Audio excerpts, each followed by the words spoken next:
আপনার ফেসবুক প্রোফাইলের rich just একটা ক্লিক করে বাড়িয়ে নিন। চলুন আমরা দেখে নিই কীভাবে বাড়াবো। জাস্ট আমরা ফেসবুকটাকে ওপেন করে নেব। তারপর এই যে প্রোফাইল অপশান যেটা আছে, তো এখানে আমরা ক্লিক করে নেব। তারপর এখানে যে অ্যাবাউট অপশান আছে এখানে ক্লিক করে একদম নিচে চলে যাব। তারপর যে সি অল ফ্রেন্ড এখানে আমরা ক্লিক করে দেবো। তারপর ম্যানেজ লিস্ট ইন্টারাক্ট উইথ, মানে আপনার সঙ্গে যারা একদমই কোনো কানেকশান রাখে না, কোনো ছবি বা আপনার পোস্টে কোনো লাইক কমেন্ট কিছুই করে না, তো তাদেরকে আপনার প্রোফাইলে রেখেও কোনো কাজ নেই। তো এদেরকে যদি আপনি প্রোফাইল থেকে রিমুভ করে দেন, সিলেক্ট মাল্টিপল করবেন, দিয়ে যাকে যাকে রিমুভ করার একদম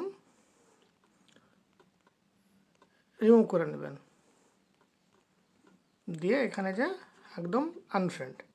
তো এই যে ফ্রেন্ডগুলো আপনার আছে এগুলোকে যদি আপনি আনফ্রেন্ড করে দেন তাহলে আপনার প্রোফাইলের রিচটা ইনক্রিজ হয়ে যাবে।